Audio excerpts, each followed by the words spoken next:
He is Don Mattingly. How are you, Don? Good, Rich. How are you? Always better for talking to you. You know that. Always. Yeah. You know. Hour number three.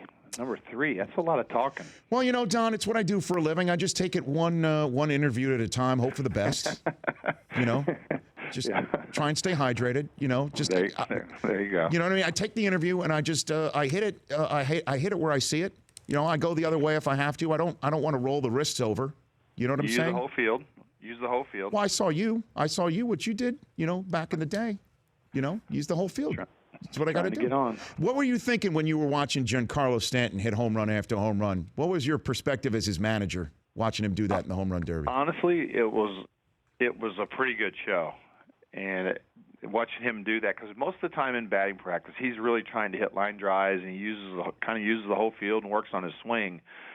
And he'd been hot going into the break, and watching him take basically BP, but like actually trying to hit homers, it was really fun to watch, and I thought he put on a great show. But there was none of you as his manager thinking, okay, do you need to hit 24, Giancarlo? Do you need to do that? Like, can we just pull back a little bit on the gas pedal to make sure that something untoward doesn't happen to a rib cage or something like that? Not really, because I thought him trying to just kind of get everything into it was going to be good for his swing, because sometimes he'll get where he's just trying to be too short. And it seems like when you get that many swings, he just got into a rhythm and actually trying to hit the ball a long way. And it was I thought it was going to be good for his swing. Would you have taken part in this if there was the home run derby going down? Nobody wants to see guys just scrape one over the top. Now, hold on a minute, Don. There was a time where you had one home run after another consecutive games, Don. Grand slams. I mean, you were in a groove. I'm saying 8 fence scrapers. 8 fence scrapers. Were they all fence scrapers? Were they? No, I hit a couple of them pretty good, but in general, I think people really want to see the Trumbos and Giancarlos of the world hit the ball a long way, and I basically first row. What if Jose Fernandez had come to you in the same way that Arrieta probably knocked on Madden's door, or Bochy heard from Bumgarner? What if he said, "I want to start taking my home run hacks"? What would you have said? I wouldn't have wanted him to, and he did come. Trust me, he's the one that was like, "Hey, man, I would love to be in that. I could do that." He's a fun kid to be around. He thinks he can do anything. He ends up getting a hit against Atlanta for us to help win a game not too long ago. But he was definitely one of those guys when that talk was up about the pitchers. He was wanting in. He knocked on your door? He said, "I want in"? Oh, he didn't knock on the door. It was right there out in the open. As soon as he seen me, it was like, hey, I can do that. I could do that. If that happens, I want to be in too. And? Yeah, it is definitely an and. That was the end of the conversation. Who is the best? It didn't go any further. I was glad that the pitchers weren't going any further, but I was like, hey, Come on. Who's the best home run hitter you've ever been around, Don? As far as just pure home runs, you kind of have to. Giancarlo's one of those guys, but I have been around, watching A-Rod.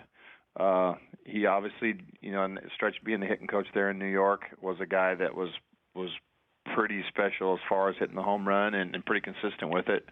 So I'd have to kind of say those two guys. Giancarlo, I felt like he had like a rough first half, and all of a sudden you look up and he's got 20. And I'm like, dang, this guy puts them up quick. And so he's going to be one of those guys, if he ever stays on a roll and stays consistent throughout the course of the season, he could hit 50, 60 fairly easily. Marlins manager Don Mattingly joining me here on the Rich Eisen Show. And then, of course, you had Big Red in the Dodgers dugout, and McGuire as your hitting coach. Now you've got Barry Bonds as your hitting coach. Back in April, you said that Barry was, quote-unquote, still getting into the routine of the ugly side of coaching, being here at one and studying video, studying on the plane. How is he now, Don? Oh, he's definitely getting into the swing of it, and I think him and Frankie Manachino have teamed up pretty well to kind of get to know our guys. Frankie was here before, and I think that's helped Barry kind of get into the swing of our guys. So he's hanging in there. In terms of the nitty and the gritty, and yeah. You've been. I know you do the NFL Network, and it's just. The coaching side is not quite as glamorous as the playing side. There's a lot of hours in there. It's early to the ballpark. Barry, he was on the 1 o'clock bus for a 7 o'clock game, so he's here. Okay, so he's there in Philadelphia. He got on that bus. So what is he bringing to the table then that you think is really rubbing off on these guys?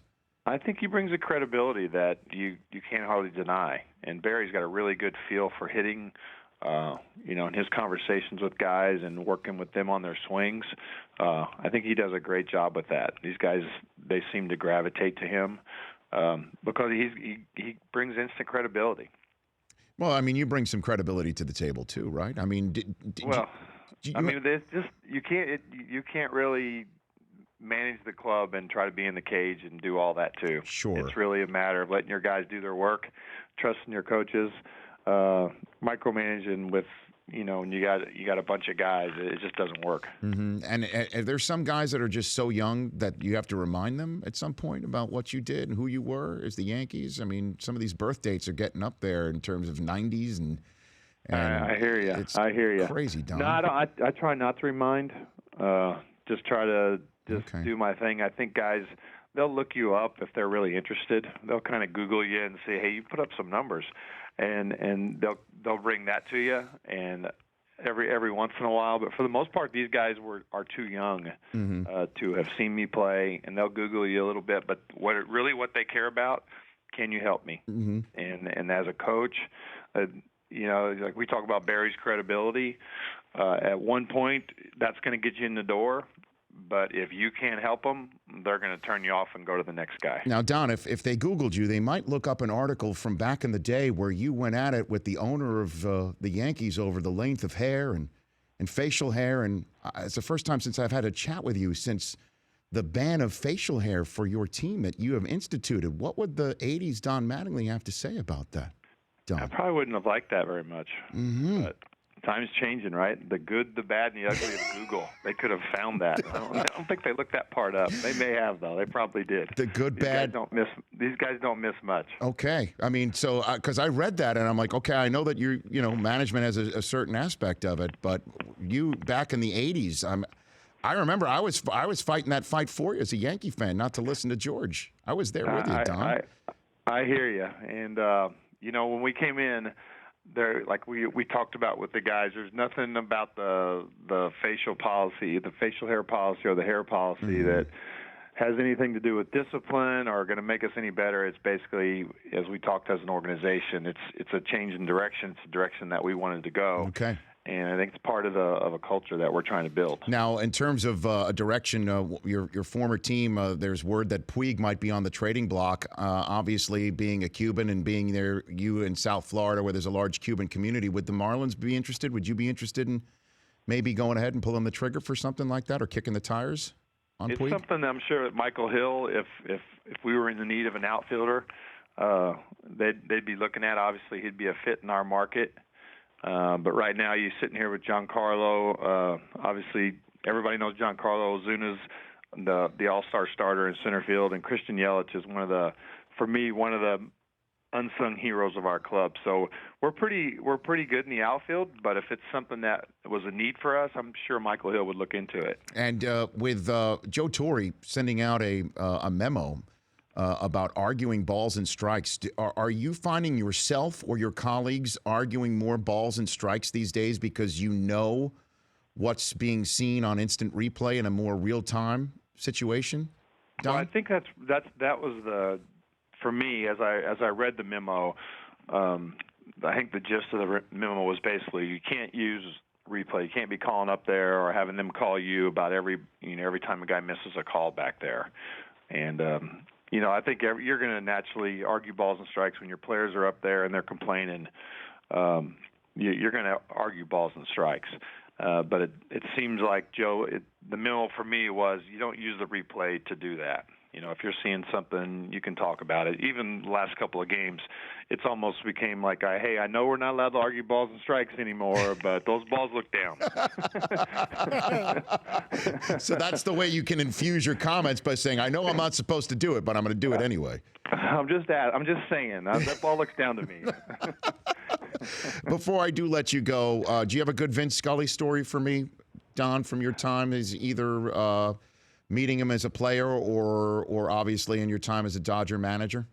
I tell you, my favorite time with Vince, or with Vince, with Vin is on the bus going to, like, we were going to San Francisco, because he's not doing a whole lot of traveling now. I don't know if he's traveling at all this year, but he'd go to San Francisco or Arizona, and being on that bus ride from the airport to the hotel, he was always right behind me, and to be able to kind of just pick his brain a little bit and just talk about, how he was a fan as a kid and how he got into it. That's almost priceless. It's that opportunity to talk to a guy like that and kind of hear his story. And obviously everybody grew up with Vin in Southern California, and it's almost, obviously it's iconic and nobody wants to see him go. But for me, just to be able to sit and talk with him on a bus in that setting was just really special. Yeah, I'm envious of that. And look, as I'm letting you go here, Don, if you ever need a player on your team to know who you were as a player, what you stand for so many people to this day, and we want them to avoid the Google, you'll just send them in my direction. I'll show them the birth certificate for my daughter's middle name. Okay, Don? I appreciate it, Rich. I may have to have you into spring training and talk to the boys. No, look, Jim Harbaugh just wanted me to become an honorary captain. I'm there. You want me in, I'm in.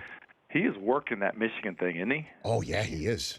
Oh, he's got Jeter there. I mean, everybody. It's like we're getting the what do they call that? The maize and blue or whatever. Yes, that's what we call it. We do call it. He's got Jordan as his first honorary captain.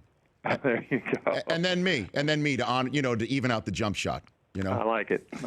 Don, thanks for calling in. Good luck the rest of the way. All right, Rich. Always good to talk to you. That's Don Mattingly. The Rich Eisen Show, weekdays at noon Eastern on Audience.